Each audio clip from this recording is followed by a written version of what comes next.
Well, hey there, everybody. Welcome back to the channel. I'm Adam. Thanks for hanging out with me again today. And today is going to be, another kind of what's going on, update of things, and show you some things. I know I've done it a lot lately, and it's probably going to keep happening because, those curveballs just keep coming. So this week was dishwasher week. Had plans to get some stuff done, and then the dishwasher decided to be a nightmare. So, fiddling with that, trying to get it to work, and then subsequently, replacing the whole thing. So that was 2 evenings shot right there. Anyway, did get out last weekend and got the Grasshopper Candy Green edition finished.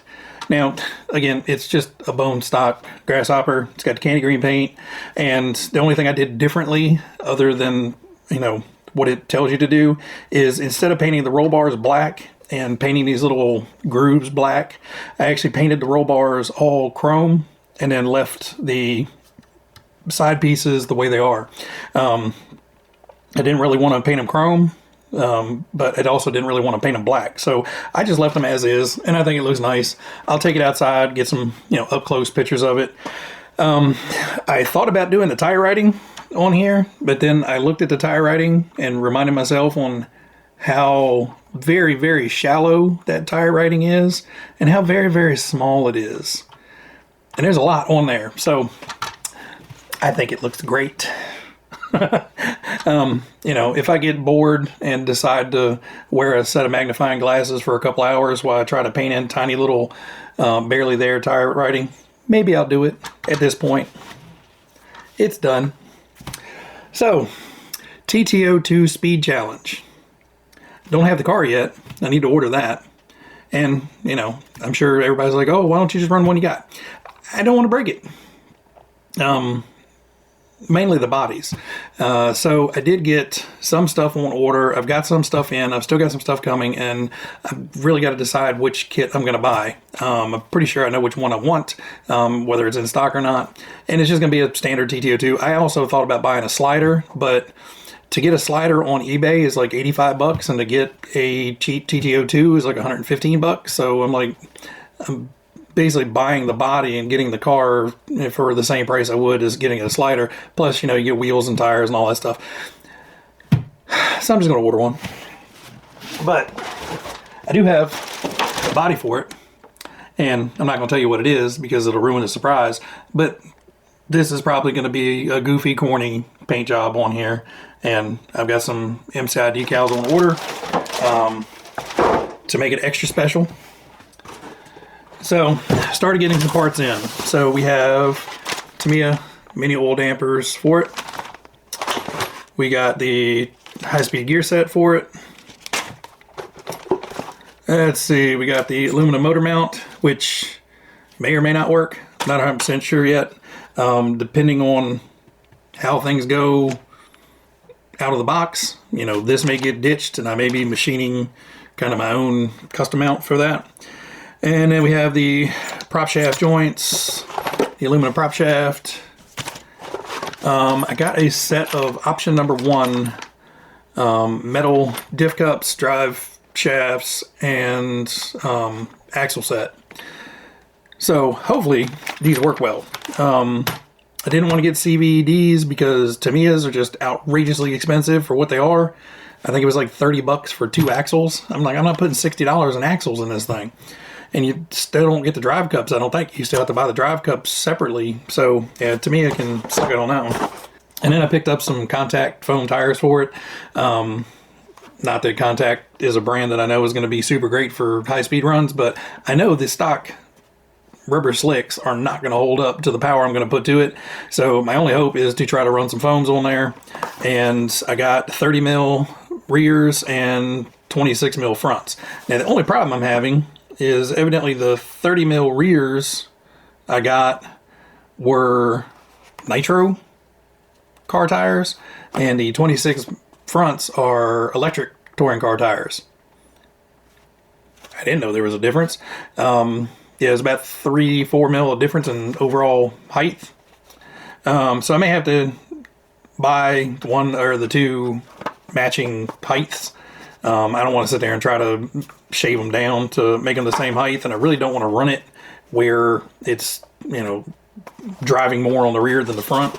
I figured, you know, equal is going to be best. So I've got a lot of parts here. I think there's a few more, might be a few more things coming. I don't remember. But again, the decals are coming, and I have to make up my mind on what power plant to run, and size is probably going to be the biggest determining factor. So I have the Hobby Wing. See, this is the Easy Run combo. It's the Easy Run Max 10 SCT ESC and the Easy Run 3660 4000 kV motor. Now, this is what was in the Lunchbox speed run last year, and I know this thing has gobs of torque, and you know I can gear it up as much as I want, and I don't think I'm gonna have an issue with it. Size wise, this is like a long can. It's like, you know, the 550 can where it's got the fan and everything sides to it. Diameter wise should be fine. Length wise, there's not a whole lot of room in there. So if I can relocate the ESC, well, I'm probably going to have to relocate the ESC anyway because this thing's somewhat gigantor, and then, you know, stick the receiver somewhere remotely out of the way. I don't know. This is my first option. Second option is I have a Sidewinder 3, and this is a 4-pole censored 4600 kV. Now, I've never run this, and I don't have the programming card for it. So I have no idea what it's programmed to. So I'm kind of leery about tossing this in and fighting, you know, potential issues with that. I could order the card, but, you know, still, I got to get a car first before we figure out exactly what motor combo we're putting in it.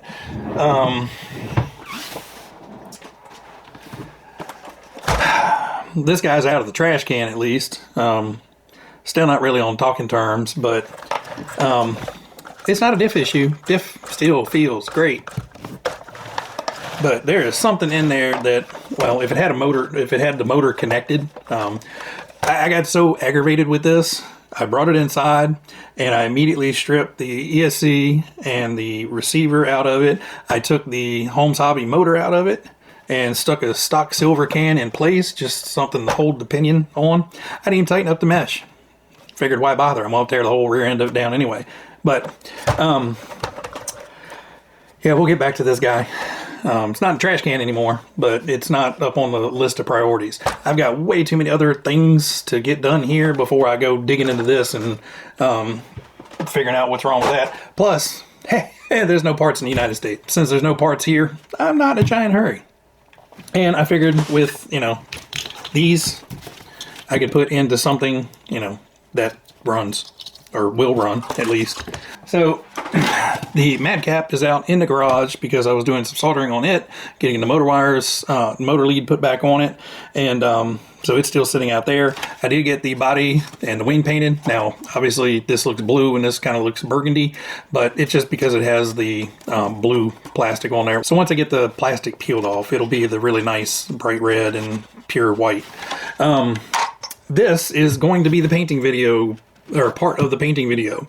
So I'm basically going to do the painting video with, you know, actually putting the paint on and then, you know, touching things up and then putting the decals on all in the last video. I had it all recorded. But for some reason, the card in the GoPro, the little SD card in the GoPro, decided that it no longer wanted to be memory, and, you know, it became a distant memory. So all the footage of me putting the decals on this is gone. Corrupted file. Cannot read. So, obviously now I'm going to peel the stickers back off of it. And I'm not trying to do this one on camera. If it was just, you know, some big chunky Red Bull stickers or something and, you know, a couple headlights and taillights, sure, I would do this on camera. But trying to work around the camera and line up decals and talk and all that, there's not enough brain cells left up here for all that.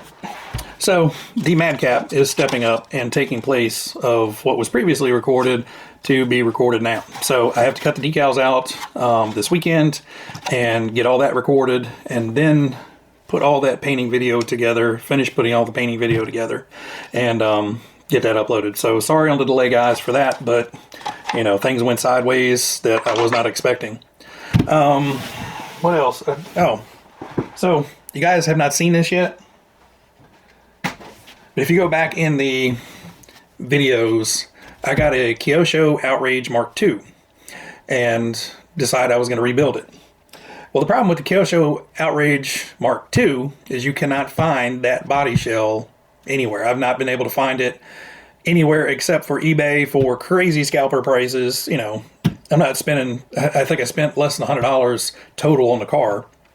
And I'm not going to spend well over $100 for just a body. And then I came across that, you know, well, basically the regular one and the Mark II are kind of basically the same. I could just use the regular body. And then I couldn't find decals. Again, I could find them very, very expensively for, you know, a used set, but I just could not find them. So eventually we found just a regular Outrage.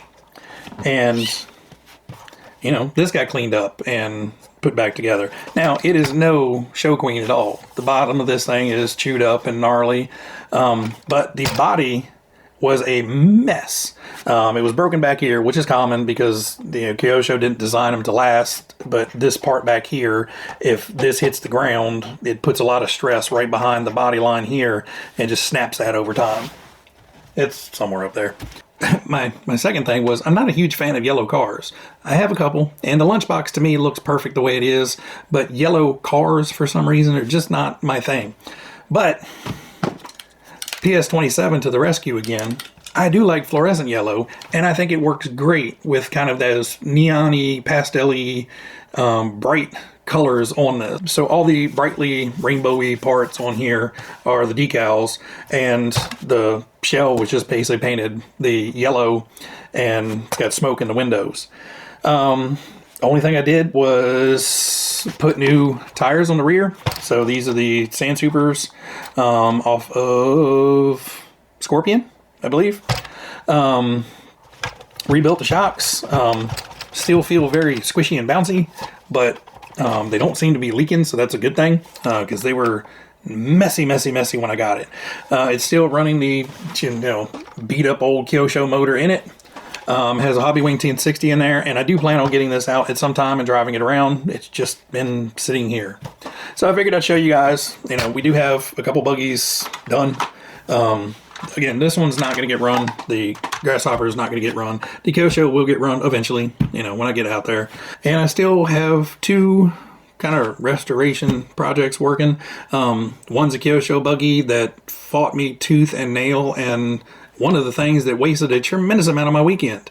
I had torn it all down and put it all away and cleaned it all up and put it all away.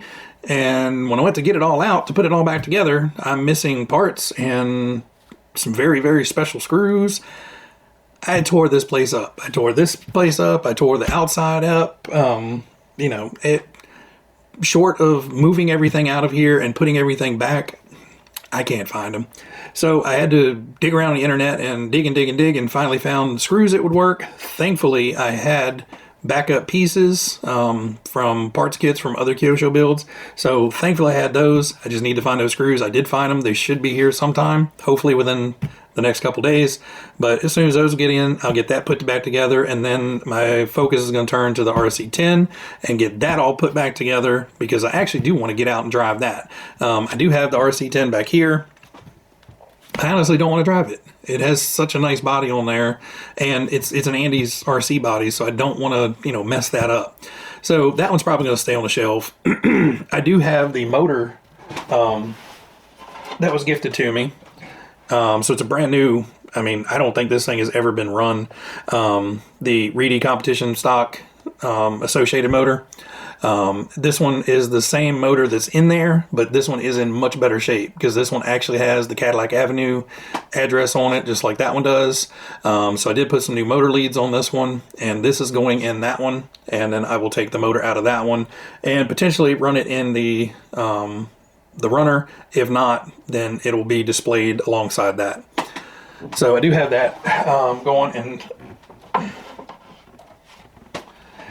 and then the Kyosho, which is covered up back there because you guys can't see that yet, because that's going to be another video that I plan on making tomorrow, which is the day you're seeing this, of unveiling that with it done in its entirety and hopefully get it out on the track and run it around. Now, the track run is not going to be a timed run. The track run is just going to be to drive it around and watch it go around, and then I'm basically going to take it out and run it around the grass and, you know, just have fun with it. I'm not trying to race that one and scrape it all up and scratch it all up. That's going to kind of be in the case of collection beauties back there. So I'm done rambling. I appreciate you guys hanging out with me, listening to me ramble on about, you know, things I've got to get done, things I've kind of gotten done, and things I'm planning on getting done. I know, sound like a broken record over here, but I do appreciate you guys tuning in, and I really appreciate you guys dropping comments down below. Everybody out there, you guys be happy, be healthy, be safe, and you guys have a great weekend. See ya.